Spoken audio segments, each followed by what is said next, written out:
बोलिए श्री बाल कृष्ण लाल की जय। गिरिराज धरन की जय। कार्तिक मास व्रत कथा 13वां अध्याय।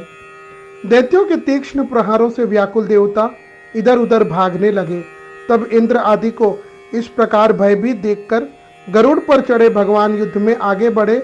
उन्होंने अपना सारंग नाम का धनुष उठाकर बड़े जोर से टंकार किया। त्रिलोक गूंज उठा।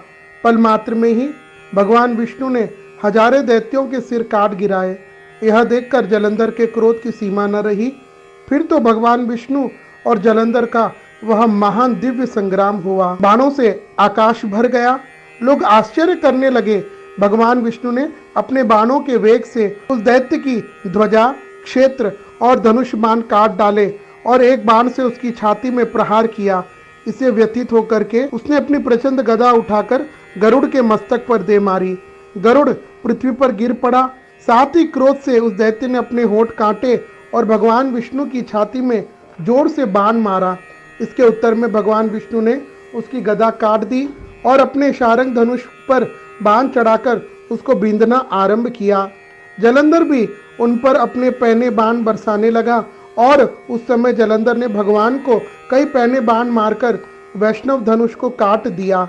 धनुष कट जाने पर भगवान ने गदा ग्रहण कर ली और शीघ्र ही जलंधर को खींचकर मारी।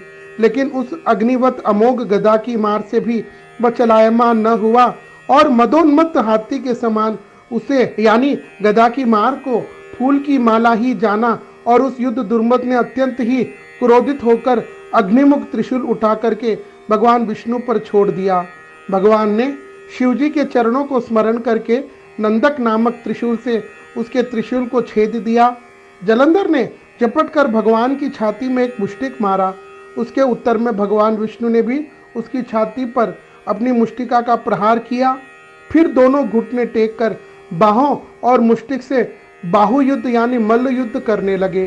कितनी ही देर तक भगवान उसके साथ युद्ध करते रहे और जब वह कुछ श्रमित हो गया, थक गया, तब सर्वश्रेष्ठ मायावी से भगवान उस दैत्य से मेघवाणी में बोले, हे रणदुर्भ दैत्य श्रेष्ठ, धन्य है जो इस महायुद्ध में इतने बड़े बड़े आयुधों से भी भयभीत नहीं हुए। तुम्हारे इस युद्ध से मैं बड़ा प्रसन्न हूँ।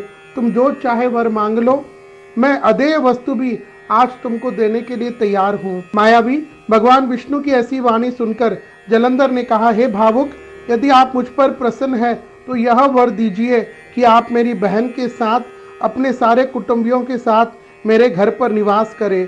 नारद जी कहते हैं, उसके ऐसे वचन सुनकर भगवान को खेद तो हुआ, किंतु उसी क्षण उन देवेश ने तथास्तु कह दिया। अब भगवान विष्णु सब देवताओं के साथ जलंधरपुर में जाकर निवास करने लगे। जलंधर अपनी बहन लक्ष्मी और देवताओं के साथ भगवान को वहां पाकर बड़ा प्रसन्न हुआ। फिर तो देवताओं के पास जो रत्न आदि थे उनके स्थानों पर दैत्यों को स्थापित करके जलंधर पृथ्वी पर आया।